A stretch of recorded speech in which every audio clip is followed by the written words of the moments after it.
আল্লাহ রাব্বুল আলামিন তিনি বলছেন, বান্দা আমি পৃথিবীতে যদি তোমাকে একটা লাউ দিয়ে থাকি সেটাই তোমার জন্য পরীক্ষা। পৃথিবীতে যদি তোমাকে একটা মিষ্টি কুমড়ো দিয়ে থাকি সেটাই তোমার জন্য পরীক্ষা। পৃথিবীতে যদি তোমাকে একটা বালাখানা দিয়ে থাকি সেটাই তোমার জন্য পরীক্ষা। পৃথিবীতে যদি তোমাকে একটা টাকা দিয়ে রাখি সেটাই তোমার জন্য পরীক্ষা হবে। পৃথিবীতে একটা সামান্য পেঁয়াজ, রসুন, গম, ধান, চাল, ডাল, আটা ইত্যাদি যা কিছু তুমি পেয়েছ সবই তোমাকে পরীক্ষার উদ্দেশ্যে আমি দিয়ে রাখি। তোমাকে যাচাই করা হবে। পেঁয়াজটা যে তুমি পেয়েছো, আলুটা যে তোমার জমিতে হয়েছে সেটা কি করেছো, কার জন্য করেছো, কতটা করেছো, তার হিসাব নিয়ে নেওয়া হবে। মানুষকে একটা চুল, এই চুলের কোনো দাম নাই, তবু আল্লাহ রাব্বুল আলামিন বলছেন এই যে একটা চুল, এই চুলটারও তোমাকে পরীক্ষার উদ্দেশ্যে দিয়েছি। মানুষের একটা চোখ আছে, একটা বিশাল মূল্যবান নিয়ামত, বলছে এটা আমি দিয়েছি। আল্লাহ রাব্বুল আলামিন তিনি বলছেন যে আমি প্রতিটা মানুষকে আলাদা আলাদা রূপ দিয়েছি, রং দিয়েছি, ঢং দিয়েছি, চলার ফেরার সিস্টেম দিয়েছি, ব্রেন শক্তি দিয়েছি, যাহা কিছু দিয়েছি সমস্ত কিছুর একটা পরীক্ষা আল্লাহ আমাদেরকে করবে। আর এই পরীক্ষার জন্যই আপনাকে ইহকাল ত্যাগ করে পরকালে আল্লাহর সামনে দাঁড়াতে হবে, কেউ রক্ষা পাবে না। হোক সে কানা, ন্যাংরা, খোড়া, শ্বেত রোগী, কুষ্ঠ রোগী, ক্যান্সার, যাই হোক না কেন সকলেরই একটা হিসাব লাগবে, পরীক্ষা দিতে হবে। তাই আবু হুরায়রা রাদিয়াল্লাহু তাআলা আনহু তিনি বর্ণনা করছেন যে আন্না সামিআন নবী সাল্লাল্লাহু আলাইহি ওয়াসাল্লাম, আবু হুরায়রা রাদিয়াল্লাহু তাআলা আনহু তিনি বলছেন যে আমি শুনলাম আল্লাহর রাসূল সাল্লাল্লাহু আলাইহি ওয়াসাল্লাম তিনি বর্ণনা করলেন যে বনি ইসরাইল একটা কওম, সেই কওমের মাত্র 3টা লোক ছিল। 3টা লোক, একজন ছিল শ্বেত রোগী, কুষ্ঠ রোগী, দ্বিতীয় জন ছিল টেক মাথা, আর তৃতীয় জন ছিল অন্ধ। আল্লাহর রাসূল সাল্লাল্লাহু আলাইহি সাল্লাম তার সাহাবীদের সামনে বললেন যে সাহাবী তিনটাই অক্ষম লোক, অন্ধ তো একবারে বিশাল অন্ধ, ওর দ্বারা তো কিছুই সম্ভব নয়। আল্লাহ তাকেও ছাড়েনি, পরীক্ষা করেছে। আল্লাহ রাব্বুল আলামিন তাকেও ছাড়েনি। এটা টেক মাথা, চুল নাই, আল্লাহ তাকেও পরীক্ষা করেছে। আর একটা শ্বেত রোগী যার গা দিয়ে দুর্গন্ধ বের হচ্ছিল, যার শরীরের চামড়া দেখে মানুষ দূর দূর থেকে ভাগতো, আল্লাহ তাকেও ছাড়েনি। তো হে আমার উম্মত, তোমাদেরকে ছাড়বে এটা ভাবছো কি করে? আমরা যারা আল্লাহর রাসূল সাল্লাল্লাহু আলাইহি সাল্লামের উম্মত, আমরা মুসলমান, আমরা আল্লাহর প্রতি ঈমান এনেছি, আল্লাহর রাসূলের প্রতি ঈমান এনেছি, আল্লাহর পাঠানো কিতাব সমূহের প্রতি ঈমান এনেছি, আমরা ফেরেশতাদের প্রতি ঈমান এনেছি, নিজের ভাগ্যের ভালো মন্দের প্রতি ঈমান এনেছি, পরকালের প্রতি আমাদের বিশ্বাস আছে, জান্নাত জাহান্নামের প্রতি আমাদের দৃঢ় ইয়াকিন আছে, বিশ্বাস আছে। তারপরেও তুমি ভাবলা কি করে যে আমাকে ছেড়ে দিবে? তা ছাড়া হবে না। এই উদ্দেশ্যকে কেন্দ্র করে আল্লাহর রাসূল সাল্লাল্লাহু আলাইহি সাল্লাম বলতে লাগলেন যে আল্লাহ স্বয়ং একজন ফেরেশতা পাঠালেন প্রথম ওই শ্বেত রোগীর কাছে, যার গায়ের চামড়াটা একবারে ফ্যাকাশে, এবং এত ফ্যাকাশে এবং কুষ্টি রোগের কারণে তার নখ, তার যে অন্যান্য অঙ্গ প্রত্যঙ্গ এমনকি গন্ধ বের হতো, এই ধরনের লোকের কাছে আল্লাহ পাঠালেন তার ফেরেশতাকে। ফেরেশতা যে বলছে, হে কুষ্ঠ রোগী, দুনিয়ায় তুমি সবচাইতে কি পছন্দ করো?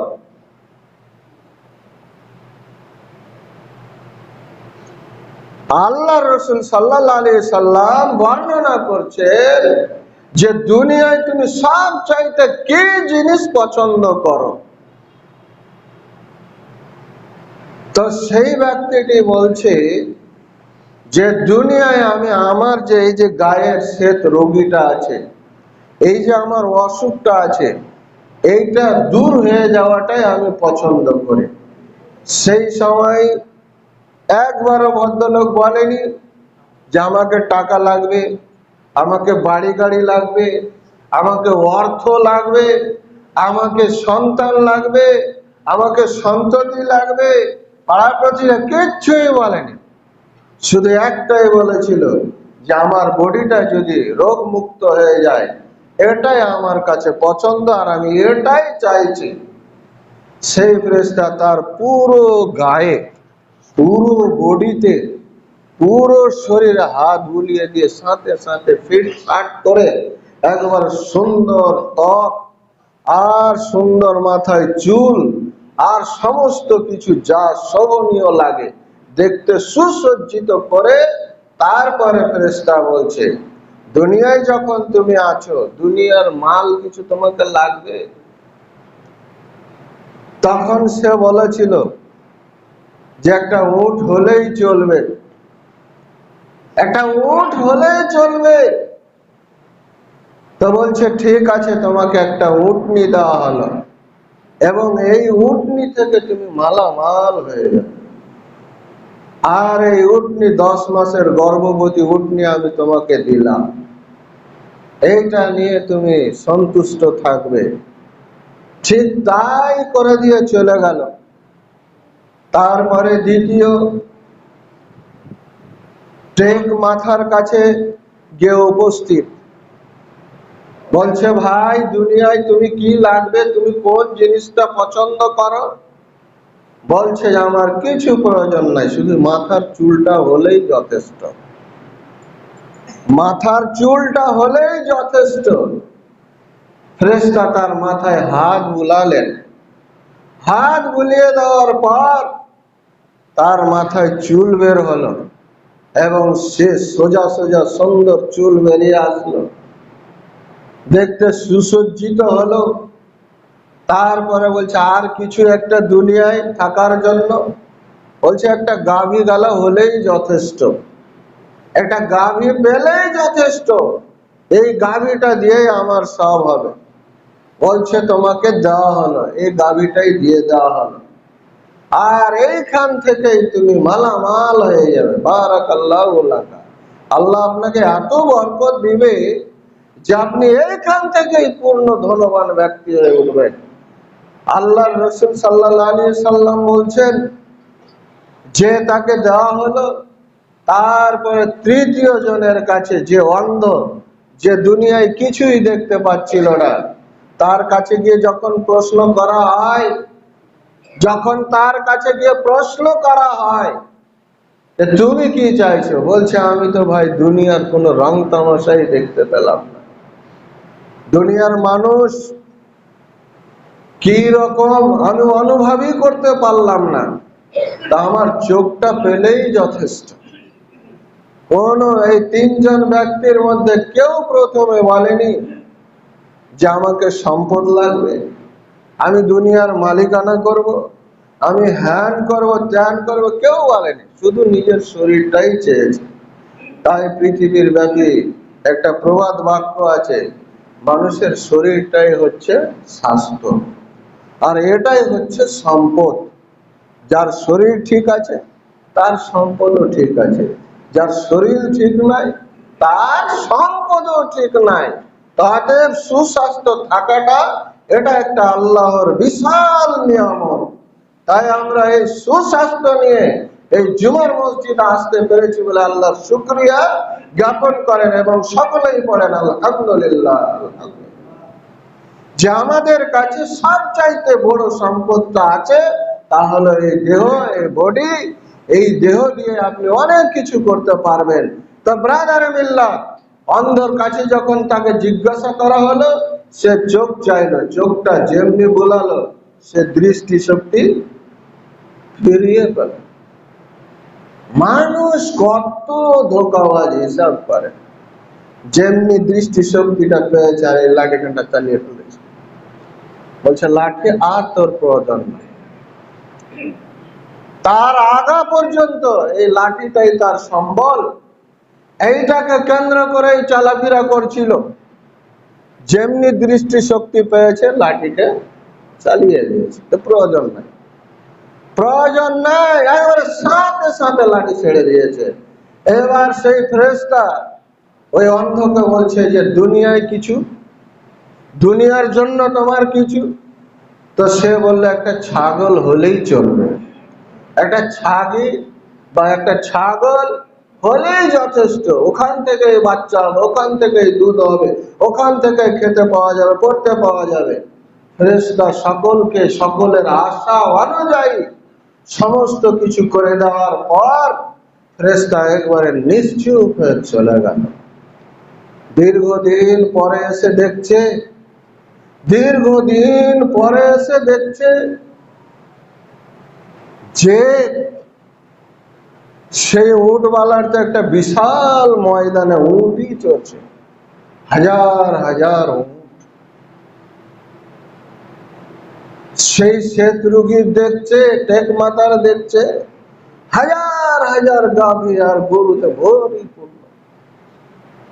ছাগলওয়ালার দেখছে যে একটা বিশাল মাঠ ধরে শুধু ছাগল আর ছাগল, ছাগল আর ছাগল, এত বরকত হয়েছে।